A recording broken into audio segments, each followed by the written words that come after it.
Hello, hello. Welcome back to Let's Talk Ray Bradbury, the show here on Let's Talk Entertainment, where beginning in 2018, I've been attempting to read and review each of the roughly 600 short stories written by the late, great Ray Bradbury in his long career. Today we are up to story number 264, which is also the fourth of 25 stories in the collection from 2002, One More for the Road. Today's story is After the Ball. If you are new to the channel, the way that these reviews work is I do a brief synopsis of what happens in the story, and then I sort of wrap it up, a very light analysis of what I think it all means, what I took away from it. Is it a good story? Where does it rank among the great Ray Bradbury stories? So then, yes, after the ball, it's late night. People have begun to shuffle out of a noisy ballroom into the warm, silent, cool of a California evening. They mingle around outside before a train arrives to pick them up. This is where we finally meet our two main characters, a man and a woman who apparently danced the night away, but didn't know each other. They sit down in the train, and it's rickety and old, and the woman sort of remarks that, I feel like a traveler on this old train. Of course, they are traveling, but they're only going a few miles. They're not going very far. It's not like they're traveling across the country, but she mentioned how it sort of feels like she's going back in time, and also she sort of imagines herself wasting away for some reason, and she tries to ask him about this. Does he feel these same sensations? And he sort of, or she suggests that maybe he's lying, maybe that young men can't feel the same way that she does, but she's obviously going through a lot of sort of complex emotions based on the experiences in her own life. Eventually, the train pulls up to a place, they get off, they go up to the fourth floor. This is her apartment.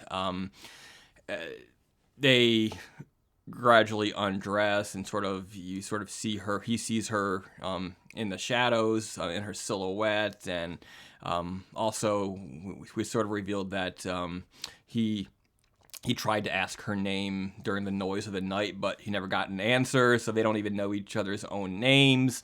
And also this idea that everybody, I forgot to mention this earlier, but on the train ride, they realize that everyone's wearing white gloves for some reason. But the white gloves are the last thing to come off before they slide into bed together. And finally, she allows him to get a word in edgewise, and she asks him, how old are you? And he reveals that he is 18. And that's sort of it. Okay, so as you may have gathered from that sort of crappy description, it's not one of Bradbury's best stories. It has some charm to it, even if the story itself is not completely satisfying and doesn't really feel like it's complete. It seems to be about two strangers who meet in a loud, frenzied fantasy of a ballroom, and then they go out into the night, into the real world, and sort of now it's time to learn who each other are, but they sort of realize that they are in fact strangers, and she doesn't seem too awfully interested in knowing a whole lot about him until they get home. I suspect, but it's not implicit, or it's not explicitly explained, but I suspect that she's much older than he is. I sense that she's sort of in charge of the situation. She has much more experience than he does. She's calling the shots. He's just sort of along for the ride. But I also don't sense that, despite his immaturity, he's not just in it for sex or anything like that. I think he's just sort of going with the flow of the evening. In some ways, I think the story represents the sort of the weirdness of a hookup, of a one-night stand with somebody who you met just, in the course of dancing the night away. But at the same time, there's this sense that perhaps they know just about everything they need to know about each other intuitively from the experience of being together, and there's not a whole lot more that can be said using actual words. In either case, I think the story is probably too subtle for its own damn good. It doesn't quite convey anything clearly. I think it hints at some things. It's called After the Ball. It literally takes place after a ball, but at the same time, perhaps it's a little bit of a double meaning in there about after the fun is over. In her case, if she is older, this is after her prime, where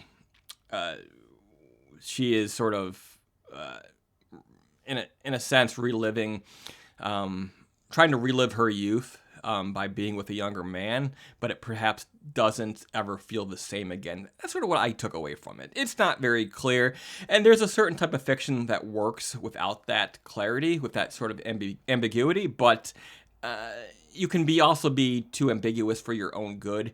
Sometimes you need to spell things out just a little bit better.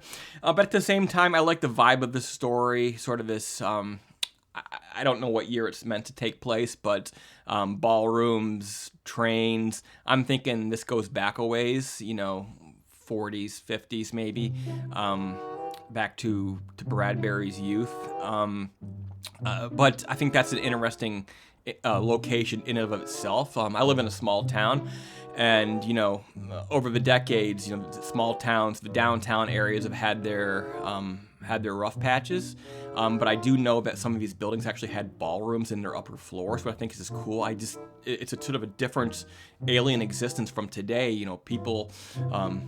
People going to ballrooms to dance in a little small town.